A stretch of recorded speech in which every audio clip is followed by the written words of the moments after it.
Vamos relembrar das leis da reflexão. Considere uma superfície plana e polida. Vamos traçar uma reta perpendicular a essa superfície que nós chamamos de reta normal. Vamos fazer um raio de luz incidir nessa superfície. E vamos ver como é que esse raio vai se refletir. Então, eu tenho aí o raio incidente, uma reta normal e um raio refletido. O ângulo entre o raio incidente e a reta normal nós chamamos de ângulo de incidência. E o ângulo entre a reta normal e o raio refletido nós chamamos de ângulo de reflexão. A primeira lei da reflexão diz que o raio incidente, a reta normal e o raio refletido estão no mesmo plano. E a segunda lei, que é a mais importante, diz que o ângulo de incidência é igual ao ângulo de reflexão. Então, se esse ângulo de incidência for de 45 graus, o ângulo de reflexão também deve ser 45 graus. O que é um espelho? O espelho é uma superfície plana, regular, perfeitamente polida. Então, o espelho tem um lado refletor e um lado não refletor. Geralmente se coloca achuras para representar o lado não refletor. Como se formam as imagens nos espelhos planos? A imagem de qualquer objeto em qualquer espelho é determinada pelo cruzamento dos raios refletidos no espelho. Nosso espelho é um espelho plano, mas quando formos estudar espelhos esféricos, essa lei continua valendo. Então, eu vou tomar dois raios refletidos. Então, eu tenho um raio incidente, incidiu perpendicularmente, ele vai se refletir sobre ele mesmo. E um outro raio, formando um ângulo qualquer de incidência com o espelho e refletido. Bom, prolongando os raios refletidos, nós vamos encontrar esse ponto onde eles se cruzam, que é a imagem desse objeto. Então, eu tenho a imagem do ponto A, eu tenho a imagem de todo o objeto. Observamos que a distância entre o objeto e o espelho é a mesma distância entre o espelho e sua imagem.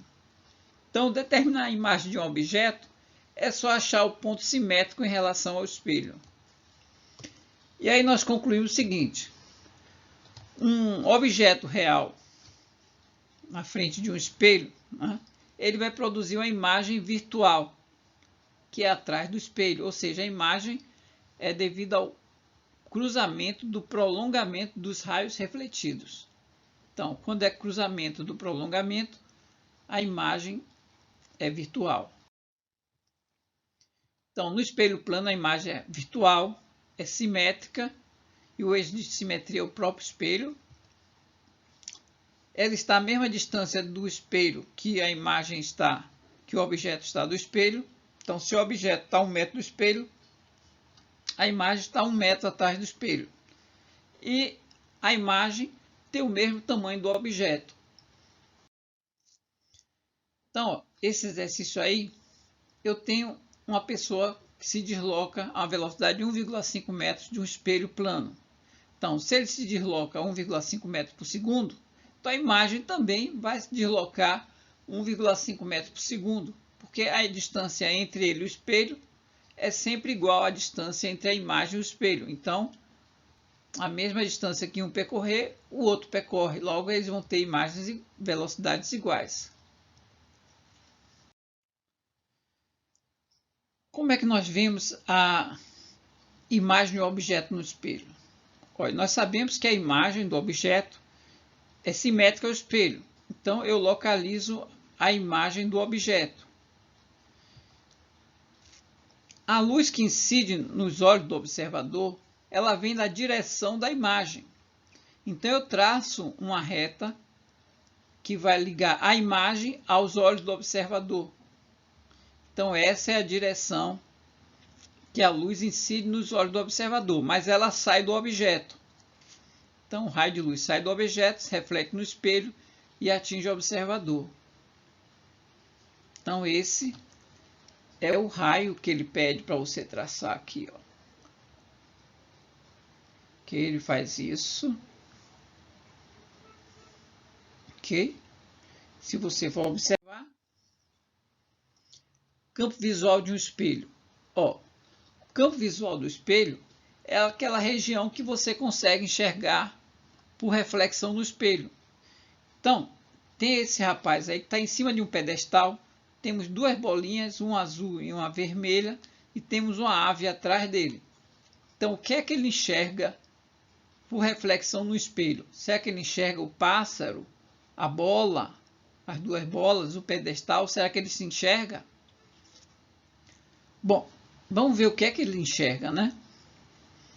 Então, eu vou traçar, vou desenhar aqui a imagem do objeto, dos objetos. A imagem dos objetos estão aí atrás, mas será que ele consegue ver isso tudo? Não, ele vai ver apenas essa região aí. Ok? Então eu tracei uma linha a partir dos olhos dele e, passando pelo limite do espelho, eu determinei o campo visual. Mas o campo visual ainda não é esse.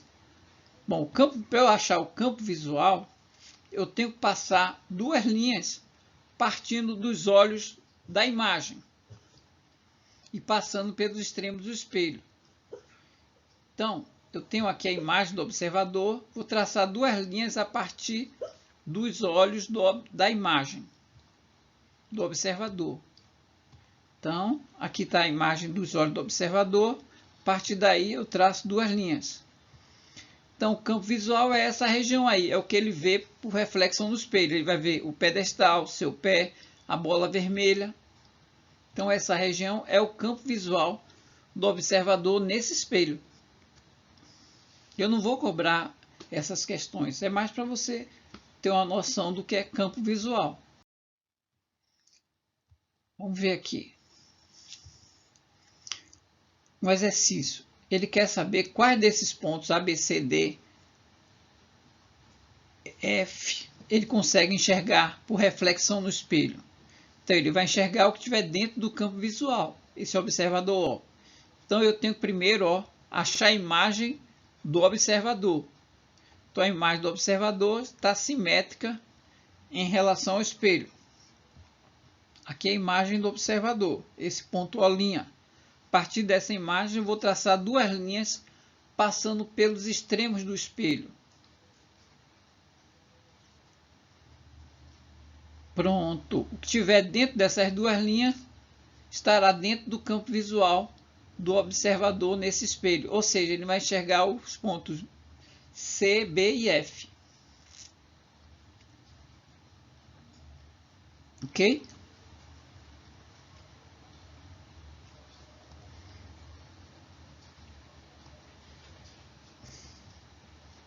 Vamos em frente. Como eu falei, óptica geométrica é basicamente geometria. E geometria tem como base ângulos, triângulos, retângulos. E nós trabalhamos principalmente com semelhança de triângulos. Então, triângulo que tem os ângulos correspondentes iguais ou congruentes são triângulos semelhantes. Então, aí tem um problema. Quero que você determine qual deve ser o tamanho mínimo desse espelho para que essa pessoa consiga enxergar a árvore inteira. Para enxergar a árvore inteira, a árvore tem que estar dentro do campo visual do observador. Então, eu vou determinar o campo visual desse observador no espelho. Ou seja, vou determinar a imagem dos olhos do observador. A partir da imagem dos olhos, eu vou traçar duas linhas passando pelos extremos do espelho. Pronto. Então, eu determinei o campo visual. Então, o tamanho mínimo que ele tem que ter é esse X.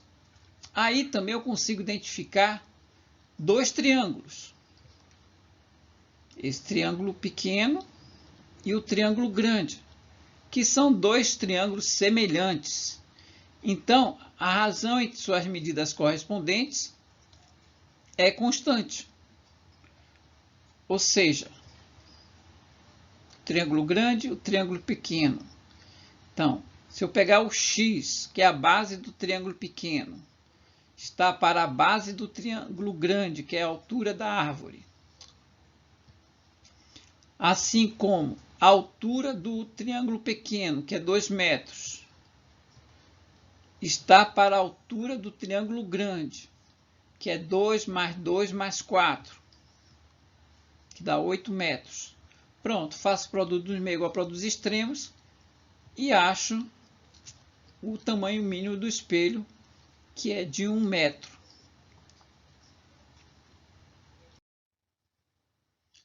Imagens em dois espelhos. Olha, quando nos colocamos entre dois espelhos, nós vamos ter nesses dois espelhos várias imagens. E essa quantidade de imagens vai depender do ângulo entre os dois espelhos. Então, quanto mais fechado for o espelho, mais imagens você vai ter. Inclusive, se os espelhos forem paralelos, quer dizer que o ângulo for zero, você vai ter infinitas imagens. E observação, todas essas imagens vão estar numa mesma circunferência. E você vai ter imagem da imagem da imagem. E todas as imagens vão estar na mesma circunferência. E essa quantidade de imagem é dada por uma relação, uma fórmula que você pode calcular a quantidade de imagens conhecendo os ângulos. Então, todas as imagens vão estar nessa mesma circunferência que contém o objeto. E dependendo do ângulo, eu vou ter mais ou menos imagens. Quando os raios refletidos caem nessa região que eu chamo de ponto morto, que é o ângulo oposto ao ângulo entre os espelhos, ela não se reproduz mais. Okay? Então, aí nós temos um objeto P e 3 imagens. 1, 2, 3 imagens. Você vê que P1' é a imagem de P. P1 duas linhas é a imagem de P1', que coincide com a imagem de P2'. Então, vamos ver aqui. Então, eu tenho um ângulo alfa, a quantidade de imagem é dada por essa relação, 360 sobre alfa menos 1. Que isso é válido no seguinte caso: quando essa relação 360 sobre alfa for um número par, qualquer que seja a posição de P, tá certo? Ou quando esse ponto P estiver no plano bissetor do ângulo. No plano bissetor quer dizer que é aqui no meio, ó, na bissetriz desse ângulo. Se ele estiver por aqui no meio, então não faz diferença, você pode calcular usando essa fórmula. Qualquer outra situação é indefinido o número de imagens. Então aqui, ó, a imagem, voltando aqui, tenho a imagem no espelho 1 e no espelho 2. Depois eu tenho a imagem da imagem em P1 e P2. Depois a imagem da imagem da imagem. Quando cai nessa região, que eu chamo de região, e todas essas imagens estão na mesma circunferência. Eu não vou cobrar isso, não. Também não se cobra muito, não. Então, aí eu tenho um exemplo, um ângulo de 45 graus. Então, eu faço 360 sobre 45 menos 1. 8 menos 1, 7 imagens. Então, ó, 45 graus eu vou ter 7 imagens. Aí, 2, 4, 5, 6, 7. 7 imagens. Que quando cai nessa região, ela não se reproduz mais. Translação de um espelho. Quando você desloca um espelho, a imagem se desloca do dobro. Então, se o espelho andar 1 metro, a imagem vai andar 2. Isso é translação de espelho. Isso é objeto fixo. Então, o deslocamento da imagem é sempre o dobro do deslocamento do espelho. Então aqui um exercício, ó. O espelho se deslocou, a imagem se deslocou do dobro. Ok?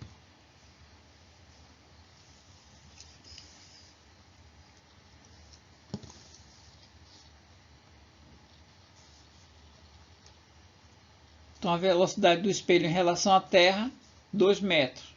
A velocidade da imagem em relação à Terra é 4 metros. Rotação do espelho. Quando você gira um espelho de um ângulo alfa, o raio refletido vai girar do dobro de alfa. Então, raio incidente e raio refletido giram do dobro.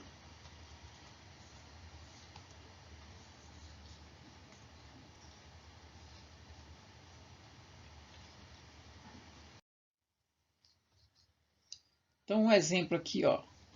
Eu tenho um raio incidente que incide perpendicularmente a um espelho e o espelho gira de 30 graus. Então, o raio refletido vai girar de 60 graus. E aqui o desenho representando isso. Raio incidente, raio refletido. O raio refletido inicialmente, ele se reflete sobre si mesmo. Quando girou de 30 graus, o raio refletido girou de 60 graus.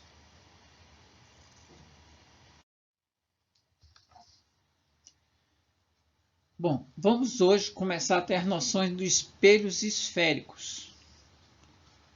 Primeiro, o que são espelhos esféricos? Se você pegar uma esfera e tirar uma calota é uma tampa, tá certo? Você vai ter um espelho esférico, ou seja, um espelho esférico é um pedaço de uma esfera, uma tampa de uma esfera. Se essa calota, que a gente chama de calota esférica, se essa calota for polida por dentro, então ali dentro você tem um espelho côncavo. Então, se a parte refletora da calota for a parte de dentro, você tem um espelho côncavo. Então, se você pegar uma colher, né, o lado de dentro da colher onde você coloca a sopa, aquele lado de dentro é o lado côncavo da colher. Ok? Que você pode representar dessa forma assim, ó, com uma linha reta, como está aqui, uma linha reta, com as pontas arredondadas. E aí o lado que não é refletor, você coloca umas achuras. Essa é a representação do espelho côncavo. Ok? Independente dele estar voltado para a direita ou para a esquerda.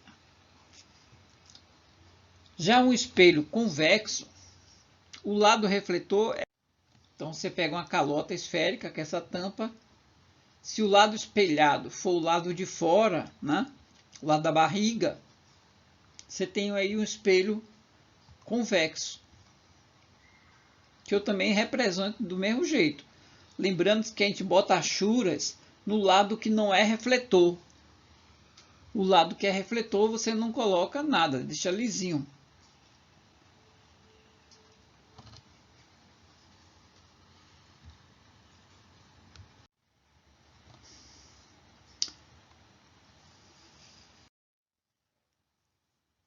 Elementos geométricos dos espelhos esféricos. Então, eu tenho aqui um espelho. No nosso caso, é um espelho côncavo, que a parte refletora lisa é a parte de dentro. E os elementos são o centro do espelho, que é o centro da esfera que deu origem a esse espelho. Lembrando que o espelho, né, ele é uma calota de uma esfera.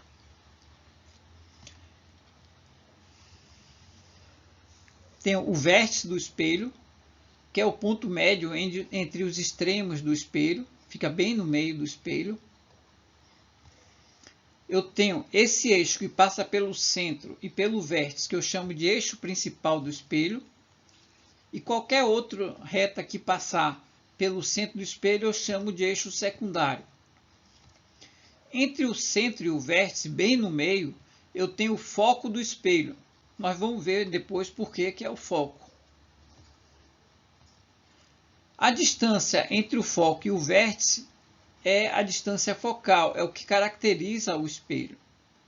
Ou seja, como o foco fica bem no meio entre o centro e o vértice, a distância focal vai ser sempre igual à metade do raio de curvatura desse espelho.